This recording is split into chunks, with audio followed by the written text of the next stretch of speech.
के सुंदर दिन के लिए और तमाम उन भजनों के लिए। पादरी साहब ने हमें फिर ज़्यादा गाने लिखने का आशीर्वाद दे दिया। काश एक ही भाषा में मुझे बोलना होता तो अच्छा रहता। एनीवे, हम दुआ करते हैं। हाले मशीहा रोहमा शबरुत्तरेबी खरहंदलबी मसात्तुरे बदा अले हम शबरुहंदबे इब्राहिम साकुरंदलबरा। यीशु ही है, यीशु ही है, एकमात्र सच्चा और उद्धार करता यही है, कोई दूसरा नहीं है मेरे प्रियो। प्रभु वचन कहता है यही है, यही है, यही है। This is here, this is here, Jesus is here, Jesus is here. यीशु मसीह यहाँ पर मौजूद है। धन्यवाद यीशु आपके आने के लिए, धन्यवाद पवित्र आत्मा आपके प्रकाशन के लिए, धन्यवाद धन्यवाद धन्यवाद। हालेलुया। रबा शमरुत्तरिहंदलबरा आलामा शदुरिहंदखेदेबेरिहा खुरुहंदबे मरिहंसांदरहा। सब आदर सम्मान और महिमा मसीह यीशु को मिले। आज उसी के कारण हम यहाँ खड़े हैं, उसी की वजह से हम सब खड़े। हालेलुया। यीशु का धन्यवाद हो। आमीन। यीशु कितना महान है कि उसने गधी को इतना इम्पोर्टेंस दे दिया। आज पाम संडे के दिन लोग गधी को याद करते हैं, जानते हो? आज के दिन गधे के बारे में लोग बात करते हैं। यीशु मसीह की सवारी क्या है? गधी की सवारी है। वाह वाह वाह। कोई घोड़े पे चढ़ता है, कोई हाथी पे चढ़ता है, और ये राजा गधी के बच्चे पे चढ़ता है। आखिर क्यों? जकरिया की किताब उसका 9 अध्याय और उसके 9वें पद में ये भविष्यवाणी प्रभु यीशु मसीह पूरी कर रहे हैं। ठीक है ना? प्रभु यीशु मसीह का अंतिम समय है दुनिया में, मनुष्य के रूप में, एक मनुष्य के रूप में, एक परमेश्वर के राज्य के प्रचारक के रूप में उनका ये अंतिम समय है। और उस अंतिम दिनों में यीशु मसीह क्या कर रहे हैं? भविष्यवाणियों को पूरा कर रहे हैं। संपूर्ण भविष्यवाणियों को जो उनके बारे में कही गई हैं पूरा कर रहे हैं, और जो आने वाली भविष्यवाणियां हैं उनका वो जिक्र कर रहे हैं। इस भविष्यवाणी में सियोन बहुत मगन हो, हे यरूशलेम जय जयकार कर, क्योंकि तेरा राजा तेरे पास आएगा। वो धर्मी और उद्धार पाया हुआ है, वो दीन है और गधे वरन गधी के बच्चे पर चढ़ा हुआ आएगा। सोचो, गधी का बच्चा भी तो मत्ती रचित सुसमाचार में हम देखते हैं यीशु मसीह ने कहा कि गधी और गधी का बच्चा बंधा हुआ मिलेगा उस चौराहे पर। चेलों से कहा जाओ पकड़ कर ले आओ उसको। अगर कोई कहे तुमसे तो कह देना प्रभु को इसका प्रयोजन है, तो तुमको वो रोकेगा नहीं, दे देगा। और उस गधी के बच्चे को प्रभु के पास लाया जाता है। प्रभु उस पर बैठते हैं भविष्यवाणी को पूरा करने के लिए। गधी के बच्चे पर चढ़ा हुआ आएगा। एफ्रेम के रथ और यरूशलेम के घोड़े नष्ट करूंगा। सोचिए, एफ्रेम के रथ, बड़े बड़े पावरफुल आर्मी के रथ हुआ करते थे उस जमाने में, बड़े बड़े हाथी घोड़े हुआ करते थे, नष्ट करूंगा। और युद्ध के धनुष तोड़े जाएंगे, जाति जाति से शांति की बातें कहेगा। वो समुद्र से समुद्र तक और महानद से पृथ्वी के दूर दूर देशों तक प्रभुता करेगा। हालेलुया। ये भजन क्या है? हो सन्ना करे भारत की ये भूमि, महान पहाड़ विशाल से हिंद महासागर तक। यानी कौन सा पहाड़ विशाल है? हिमालय पहाड़। और उससे हिंद महासागर कर, महिमा होवे तेरी। हालेलुया। ये गाना है, वो उस दिल से लिखा गया था, उस समय लिखा गया था। ये दर्शन का गाना है ना? ये पूरा होगा। भविष्यवाणी कभी बेकार नहीं जाती है। ये भजन भविष्यवाणी का वचन है जो बच्चों ने गाया। जबरदस्त भविष्यवाणी है। ये पूरी होगी भारत में। आमीन। ये रुक नहीं सकता।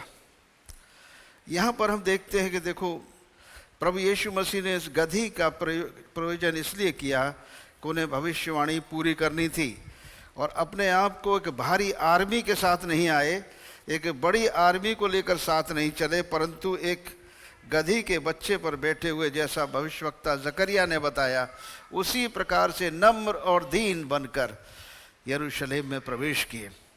मगर तूफान आ गया था, यरूशलेम में तूफान आ गया था, हिल गई थी जनता। लोग यीशु मसीह को उसी घड़ी राजा बनाने जा रहे थे। पूरा यरूशलेम यीशु के पीछे दीवाना हो गया था। कोई दुश्मन नहीं थे, केवल थोड़े से लोग रह गए थे जिनको आप फरीसी कहते हैं, थोड़े से लोग। और वो थोड़े से लोग यीशु मसीह को उस वक्त राजा बनने से रोक नहीं सकते थे, मगर वो समय यीशु मसीह का नहीं था। यीशु मसीह को पूरी भविष्यवाणियों को पूरा करना था, यशाया 53 को पूरा करना था, जिसमें उनके दुख उठाए जाने का जिक्र है, उसे पूरा करना था।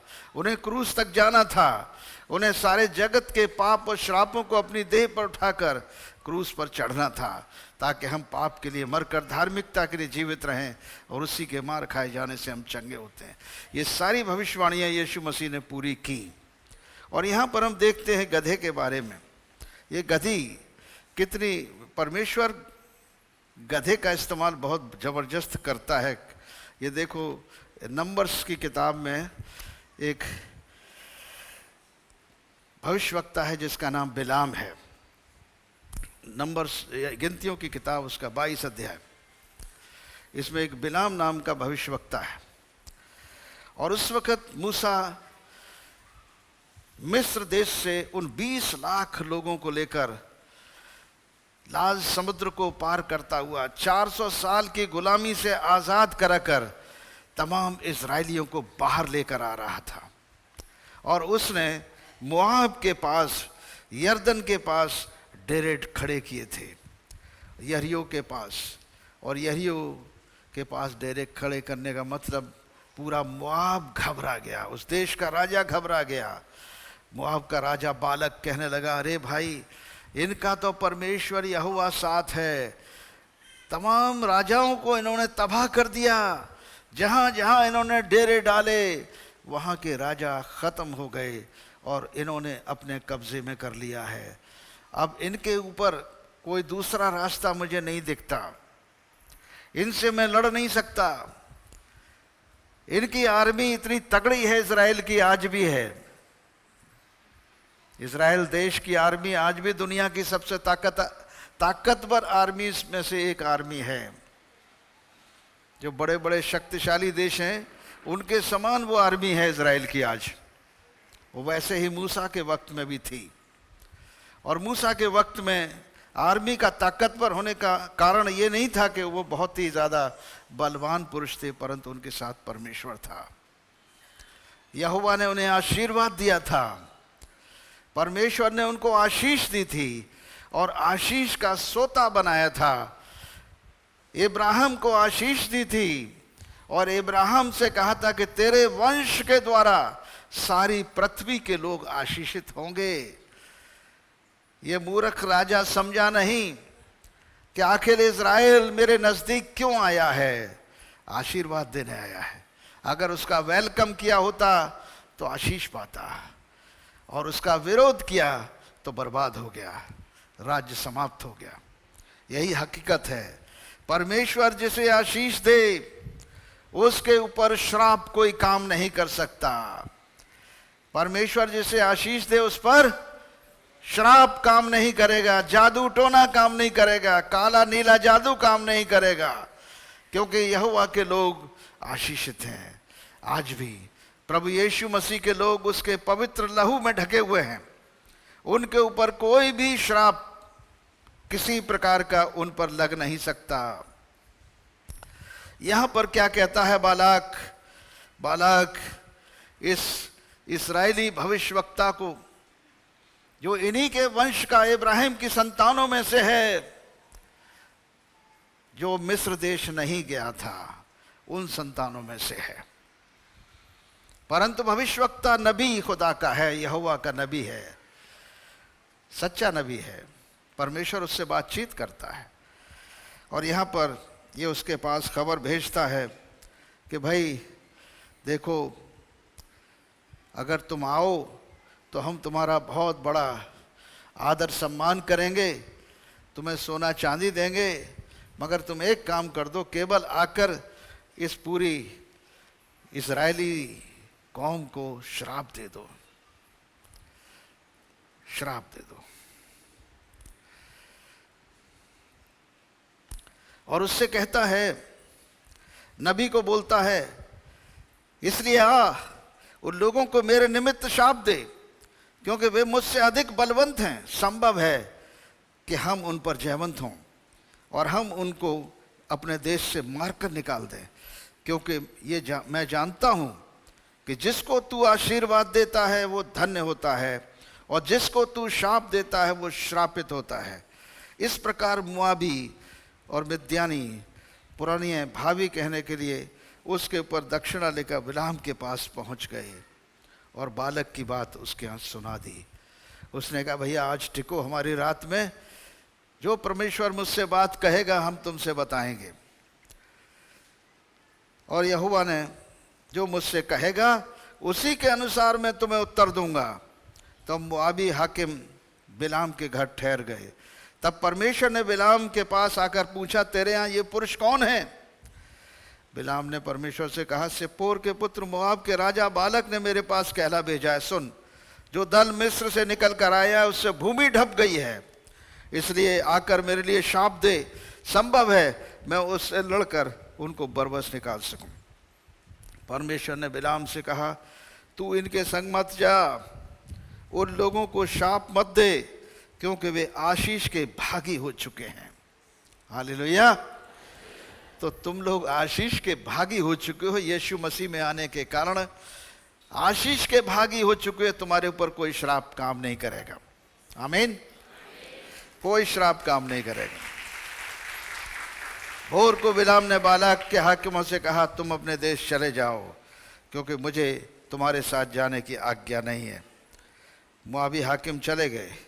इसके बाद फिर उसने अपने प्रतिष्ठित लोगों को भेजा 15 पद में, और बिलाम के पास आकर उन्होंने कहा, बालाक यूँ कहता है, मेरे पास आने से किसी कारण मना मत कर, क्योंकि मैं निश्चित तेरी प्रतिष्ठा करूँगा, और जो कुछ तू मुझसे कहे मैं वही करूँगा। इसलिए आ और उन लोगों को मेरे निमित्त शाप दे। देखो, इसने बहुत कुछ रेजिस्ट किया है।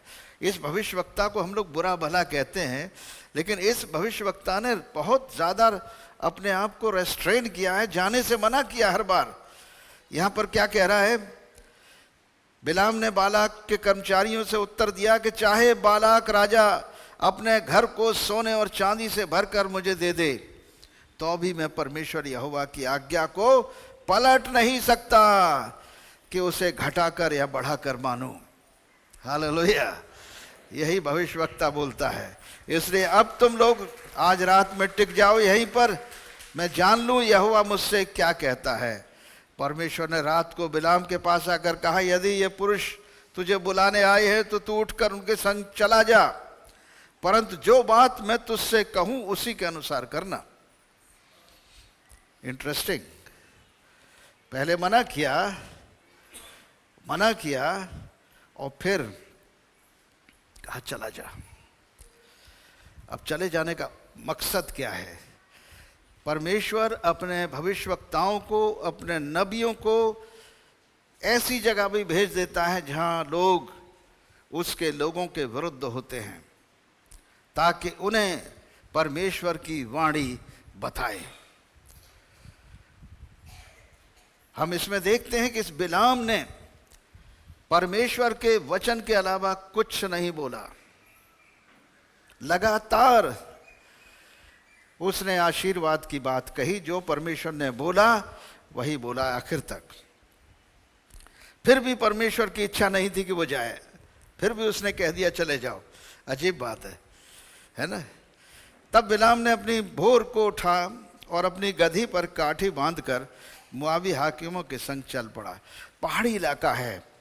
देखो, पहाड़ी इलाके में घोड़े नहीं चलते हैं, बड़ी सवारियां नहीं चलती हैं, छोटे जानवर, खच्चर, गधे बड़ी अच्छी सवारी मानी जाती है पहाड़ों पर, और पहाड़ी इलाका है वो पूरा जिसमें ये घटना हो रही है, पहाड़ी इलाका है।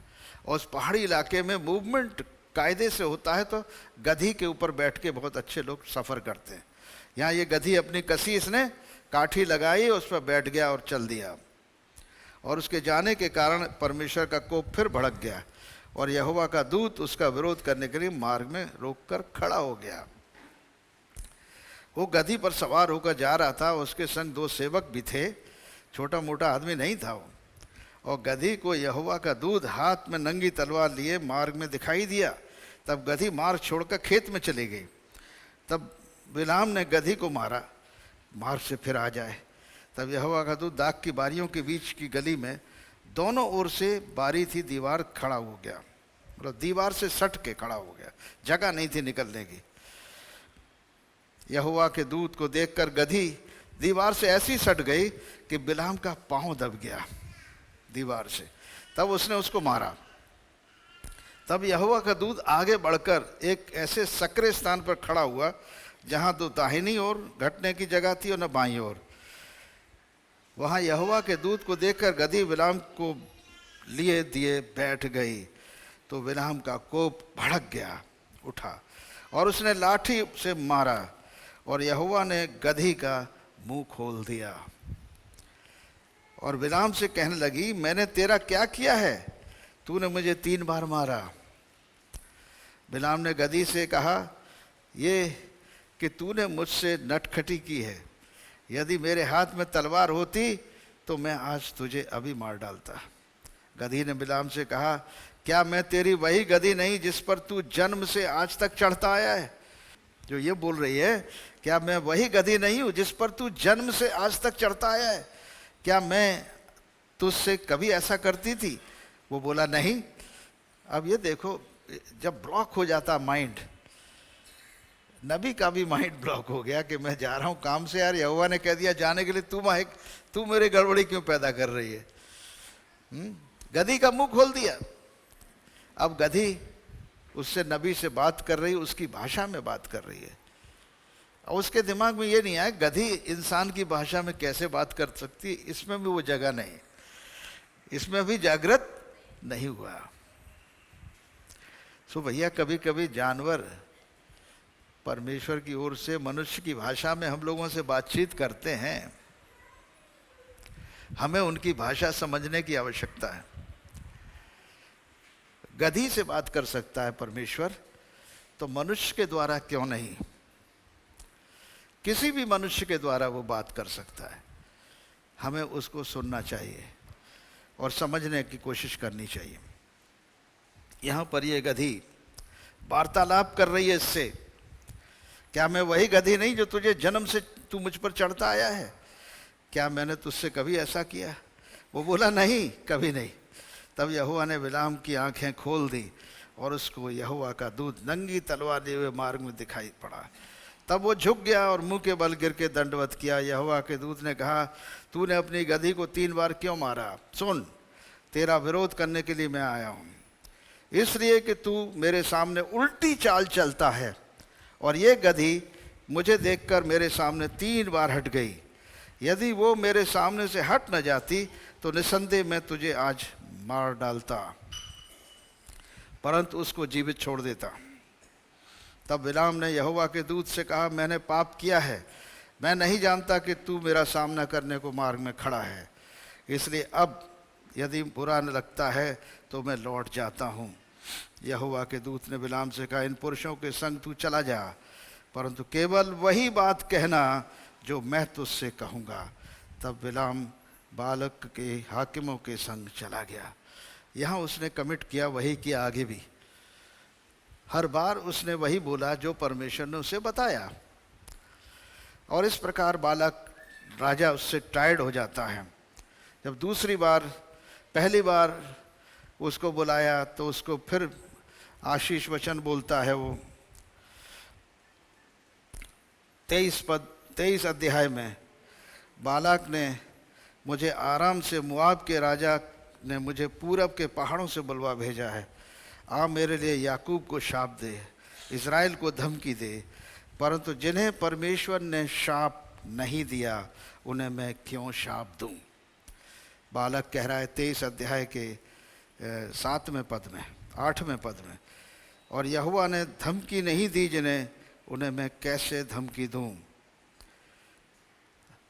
अब वो बालक राजा फिर नाराज हो जाता है, यार मैंने तुझे इन्हें श्राप देने को बुलाया और तू इनको आशीर्वाद दे रहा है, क्या कर रहा है।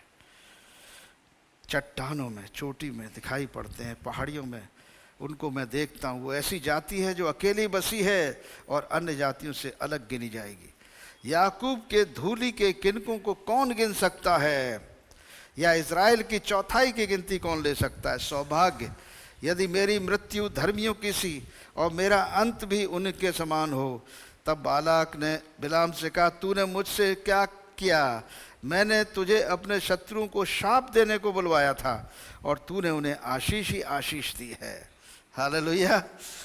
उसने कहा, जो बात यहोवा ने मुझसे सिखलाई, क्या मुझे उसी को सावधानी से बोलना न चाहिए। वो लगातार आशीष बोल रहा है। दूसरे बात फिर उसने कहा, एक बार और ट्राई कर यार, एक बार और तू मेरे लिए यहोवा से ट्राई कर, कि हो सकता है यहोवा परमिट कर दे, तू इन्हें श्राप दे दे। फिर कोशिश किया बालक, उसने क्या किया, फिर दोबारा दूसरे स्थान पर ले गया और वहाँ से कहा कि देखो यहाँ से सारी इज़राइल की सेना और इज़राइल के लोग दिखाई दे रहे हैं।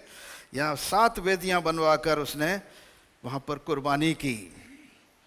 और फिर कहा यहोवा, और यहोवा ने बिलाम से भेंट की वहाँ पर, और उसने मुंह में एक बात डाली और कहा, बालाक के पास लौट जा और यूँ कहना, राजा के पास चला जा और यूँ कहना। और उसके पास गया और क्या देखता है, वो मोआबी हाकिमों समेत होम बलि के पास खड़ा है। और बालाक ने पूछा, यहोवा ने क्या कहा है। तब बिलाम ने अपनी गूढ़ बात आरंभ की और कहने लगा, हे बालाक राजा, मन लगाकर सुन ले, हे सिप्पोर के पुत्र मेरी बात कान लगा। ईश्वर मनुष्य नहीं कि झूठ बोले, और न वो आदमी है कि अपनी इच्छा बदले। हालेलुया। परमेश्वर इच्छा नहीं बदलता। एक बार अगर आशीर्वाद दे देता है तो आपके पर आशीर्वाद आपके जीवन पर, आपकी संतानों पर, आपकी औलादों पर, आपकी जनरेशन्स पर फलता रहेगा। कोई छुड़ा नहीं सकता उस आशीर्वाद को। क्या जो कुछ उसने कहा उसे न करे, क्या वो वचन देकर उसे पूरा न करे। देख, आशीर्वाद ही देने की आज्ञा मैंने पाई है।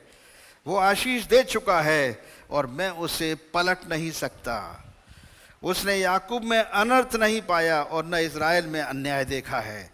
उसका परमेश्वर यहोवा उसके संग है और उनमें राजा सी ललकार होती है। उनको मिस्र में से ईश्वर ही निकाले लिए आ रहा है। वो तो बनेले सांड के समान बल रखता है।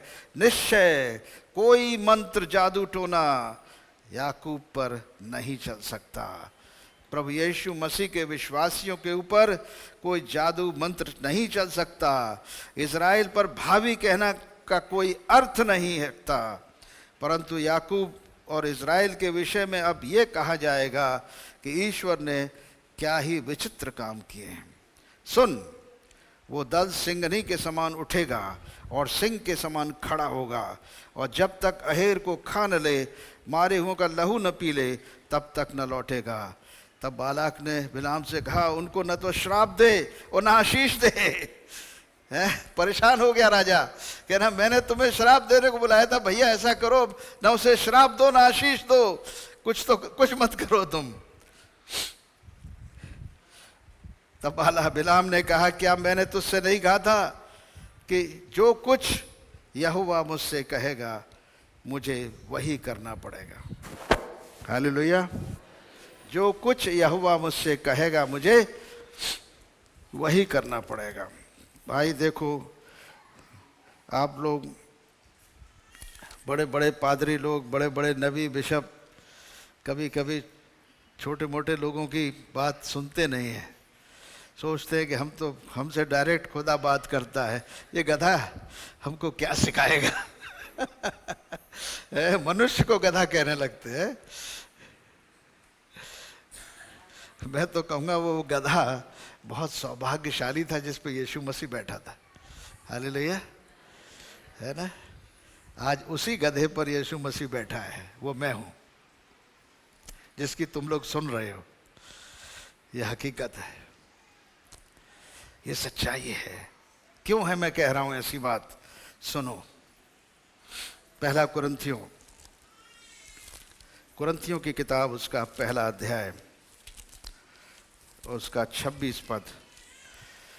प्रभु कहता है, हे भाइयों, इसमें बहनें भी हैं, हे भाइयों, अपने बुलाए जाने को तो सोचो कि न तो शरीर के अनुसार बहुत ज्ञानवान और न बहुत सामर्थी और न बहुत कुलीन बुलाए गए। या समझ रहे हैं ना? वो तो मैं समझ रहा हूं। गधे को बुलाकर बोली बुला रहा है और तुम सब सुन रहे हो।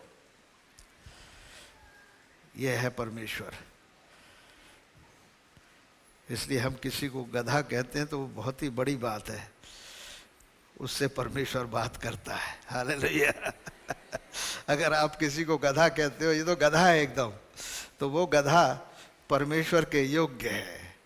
उसे परमेश्वर इस्तेमाल करेगा और तुम उसकी वाणी सुनोगे और सुननी पड़ेगी तुम्हें, क्योंकि वो तुम्हारे लिए जिंदगी और मौत का पैगाम लाएगा। अगर तुम उसकी बात पर चलोगे तो जिंदगी पाओगे और नहीं तो अनंत मृत्यु में झोंक दिए जाओगे। हे भाइयों, अपने बुलाए जाने को तो सोचो, न शरीर के अनुसार बहुत ज्ञानवान, न बहुत सामर्थी और न बहुत कुलीन बुलाए गए, परंतु परमेश्वर ने जगत के मूर्खों को चुन लिया कि ज्ञानवानों को लज्जित करे, और जगत के निर्बलों को चुन लिया कि बलवानों को लज्जित करे।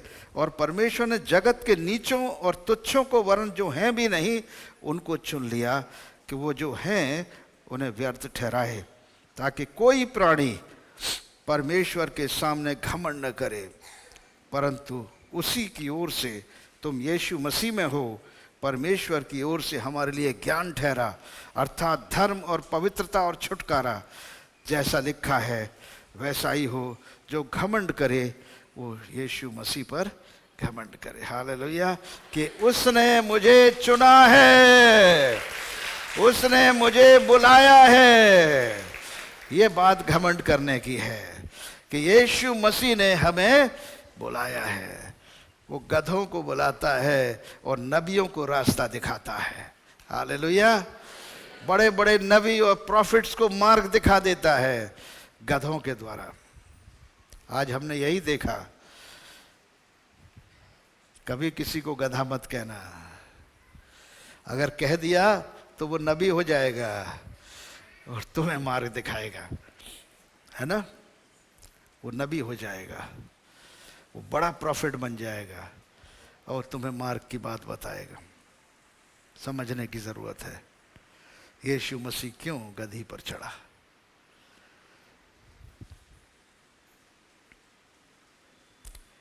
सारी भविष्यवाणियों को पूरा किया। मसीही लोगों के लिए एक बहुत खुशखबरी की बात है, ये अच्छी बात है। आप लोग कोई मामूली लोग नहीं है।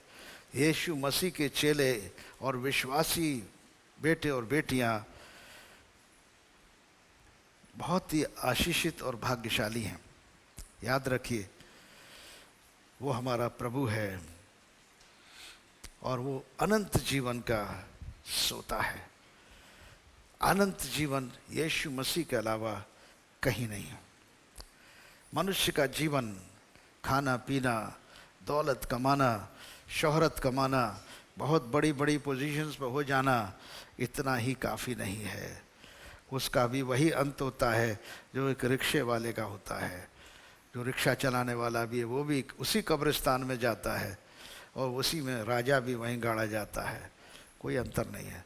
दो चीज़ें हैं, वो मरने के बाद कहाँ जाता है और कहाँ जी उठने के बाद आएगा, ये बहुत ज़रूरी है। मरने के बाद हम मसीह के पास जाते हैं, आत्मा हमारी सुरक्षित रहती है और यीशु मसीह के आने पर मुर्दे जिंदा किए जाएंगे। हम परमेश्वर के राज्य में प्रवेश करेंगे। जो विश्वासी हैं और अविश्वासी उस अनंत आग में डाले जाएंगे जिसमें शैतान और उसके फरिश्ते डाले गए हैं। ये पक्की बात है। परमेश्वर के वचन का एक एक भविष्यवाणी का वचन बाइबल का पूरा हुआ है। ये 10,000 साल का इतिहास बता रहा है। कोई भी भविष्यवाणी का वचन जो बाइबल में लिखा है पूरा हुए बिना नहीं रहा। प्रभु यीशु मसीह ने वो भविष्यवाणी का वचन भी पूरा कर दिया जब यरूशलेम में वो गधी के बच्चे पर बैठकर और उसके सामने खजूर की डालियां डाली जा रही हैं, उसका वेलकम किया जा रहा है, स्वागत किया जा रहा है एक राजा के रूप में।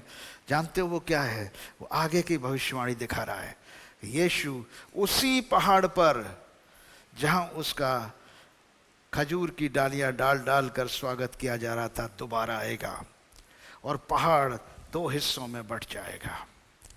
जकरिया के 14 अध्याय में इसका जिक्र है भविष्यवाणी के वचन का। वो पहाड़ 2 हिस्सों में बढ़ जाएगा, मार्ग बन जाएगा, बीच में से परमेश्वर की प्रजा निकलेगी। सारी पृथ्वी पर यीशु मसीह एकमात्र राजा होगा।